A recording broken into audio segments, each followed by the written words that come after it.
State district এবং আস্তে আস্তে করে আমরা এখন গ্রাম Paisa building Katal Rikha bonus sirenas Kaipaika Obani Bagai Tamo Srapsa Tumbai Kok Salaye Bo Manu railway station by নবাগতদের হাতে দলীয় পতাকা দিয়ে বরণ করে নেবেন 37 লক্ষ ত্রিপুরাবাসীর জনপ্রিয় মুখ্যমন্ত্রী এবং ত্রিপুরা প্রদেশ কমিটির সম্মানীয় সভাপতি শ্রদ্ধেয় রাজীব ভট্টাচার্য মহাশয় যারা যোগদান করবেন সবাইকে মঞ্চে আসার জন্য অনুরোধ রাখছি। প্রথমে স্টেট ডিস্ট্রিক্ট এবং আস্তে আস্তে করে আমরা এখন গ্রাম পঞ্চায়েত এবং বিসি পর্যন্ত আমরা বিভিন্ন যেসব মেলা আছে অ্যাওয়ারনেস প্রোগ্রাম করে করে আমরা মানুষের কাছে পৌঁছে দিচ্ছি এবং ইনস্ট্যান্টলি যেগুলো আমাদের 96% 97% যে কাজগুলো মানুষের জন্য মৌলিক যে বিষয়গুলো মানুষের প্রয়োজন সেইগুলো সম্পূর্ণভাবে তার স্যাচুরেশন পয়েন্ট আনার জন্য সেই লক্ষ্যে আমরা কাজ করে যাচ্ছি। আপনারা শুনে খুশি হবেন যে প্রধানমন্ত্রী নরেন্দ্র মোদীজির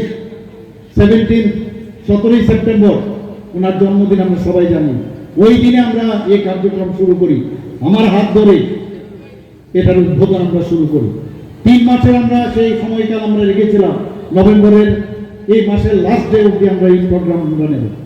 কিন্তু আমরা দেখলাম কি যে এর মধ্যে আমাদের 10 দিন ছুটি চাপা পুজো উপলক্ষে বিভিন্ন এখন পুজোর যে সময়কাল বিভিন্ন যে অনুষ্ঠান আমাদের ছিল তার কারণে কিছুটা ব্যাহত হয়েছে আমাদের যে এই অভিযান। তাছাড়া দুর্যোগপূর্ণ আবহাওয়ার কারণে সেটা সমস্যা হয়েছে। এর জন্য গতকাল ক্যাবিনেটে আমরা ডিসিশন নিয়েছি যে 25শে ডিসেম্বর পর্যন্ত এই যে প্রতি ঘরের সুশাসন সেটা আমরা চালিয়ে যাব। তাহলে কি দাঁড়ালো, কেন আমরা ডিসিশনটা নিলাম? কারণ 25শে ডিসেম্বর আমাদের প্রাক্তন স্বর্গীয় প্রধানমন্ত্রী সবার প্রিয় অটল বিহারী বাজপেয়ীজির জন্মদিন। একদিকে আমরা বর্তমান প্রধানমন্ত্রীর ওনার জন্মদিন থেকে আমরা শুরু করেছি এবং 25শে ডিসেম্বর সেটা শেষ করতে যাচ্ছি। অর্থাৎ যে বহু জায়গায় গতকালও আমি রিভিউ মিটিং করেছি, সেই রিভিউ মিটিং আমি দেখলাম যে কোথায় কোথায় আমাদের এখনো 100% স্যাচুরেশন পয়েন্ট আসেনি। এক্সাম্পল স্বরূপ আমি বলছি, কোথাও দেখা গেছে ম্যারেজ সার্টিফিকেট কোনো ডিস্ট্রিক্টে বা কোনো জায়গায় ডিসিতে বা জিপিতে কম হচ্ছে, তো সেটাকে যাতে কমপ্লিট করা যায় তার জন্য আমরা সেই 25শে ডিসেম্বর আমরা ঠিক করলাম সেটা করবো। কোথাও কোথাও এসসি সার্টিফিকেট, কোথাও ওবিসি সার্টিফিকেট, কোথাও বিভিন্ন যেসব সুবিধাভোগীদের জন্য কোথাও তাদেরকে ব্যাংকের মাধ্যমে সাহায্য করা, সেই ব্যবস্থা ওই মেলার মধ্যে আমরা করেছি। অর্থাৎ এই সরকার সাধারণ মানুষের কাছে গ্রহণযোগ্যতা পাওয়ার জন্য এবং মানুষের জন্য যে কাজ করে তার জন্য মানুষের প্রতিটা ঘরে ঘরে আমরা সুশাসন, একদিকে প্রতি ঘরে সুশাসন এবং 25শে ডিসেম্বর আমরা সুশাসন দিবস হিসেবে আমরা পালন করি। আপনারা সবাই জানেন অদ্ভুত এক কনভার্জেন্স করে আমরা কিন্তু সেই কার্যক্রমটা আমরা করছি। আমরা চাই মানুষের কাছে গিয়ে আমরা যেসব কাজ পার্টি 2018-তে যখন সরকার গঠন করল, এর আগে আমরা ত্রিপুরা রাজনৈতিক পরিবেশ আমরা কি দেখেছি? একদিকে 35 বছরে লেফটেন্যান্ট সরকারে বামপন্থী যাদেরকে বলা হয় তাদের সরকারকে আমরা দেখেছি এবং আমরা কি সরকার দেখেছি? সমস্ত জায়গায় ওরা সন্ত্রাস সৃষ্টি করে ওরা সরকারে থেকেছে। যেখানে আমরা যাই সেখানে ওরা সন্ত্রাস। যখনই ইলেকশন হতো আমরা দেখতাম নির্বাচনোত্তর সন্ত্রাস, সাইরেনের আওয়াজ, দমকলের আওয়াজ, বাড়ি ঘরে অগ্নিসংযোগ। এই কালচার আমরা দেখে এসেছি বছরের পর বছর।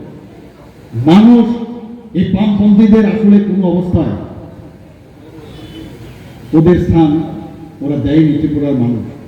কিন্তু লেটার এন্ট্রি নিয়ে 77 সনের 78 সনের সবাই জানেন কি পরিস্থিতিতে কংগ্রেসের একটা অংশকে নিজের হাতের মুঠোয় নিয়ে অবস্থার সুযোগ নিয়ে সুযোগ সন্ধানী বামফ্রন্ট সরকারে বসে এবং পরবর্তী সময়ে ওই সুযোগ সন্ধানীদের ল্যান্ড মেরে ওরাই কিন্তু ক্ষমতায় বসে যায় এবং তারপর শুরু হয় এই সন্ত্রাসের রাজনীতি এবং সারা ত্রিপুরার মানুষ এই সন্ত্রাস কবলিত সমস্ত জায়গায় আমরা ভুক্তভোগী, আমরা সবাই জানি।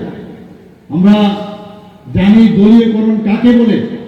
এই বামপন্থীদের থেকে আমার মনে হয় আর কোনো ইনস্টিটিউশন নেই যার থেকে ভালো আর কোনো সংস্থা আছে বলে আমার মনে হয় না। কোনো জায়গায় ট্রান্সফার, কোথাও পোস্টিং, কোথাও চাকরি, চাকরির নামে প্রহসন, নেপোটিজম, এগুলো আমরা দেখে এসেছি। আমরা দেখেছি যতক্ষণ ধরে প্রশাসনে না আসবে, বছরের পর বছর ওরা লাইনে যখন আসবে, তারপরে 15 বছর পরে চাকরি দেওয়া হয় এবং সেই চাকরিও দেখা যায় চলে যায় হাইকোর্টের নির্দেশে। আপনারা দেখেছি, আমরা দেখেছি ওদের দুর্বিষহ অবস্থা আমরা দেখেছি। আমরা এর জন্য দায়ী না, আমরা এর জন্য দায়ী না। আমরা চাকরি দেইনি, আমরা ওদের চাকরি খাইনি।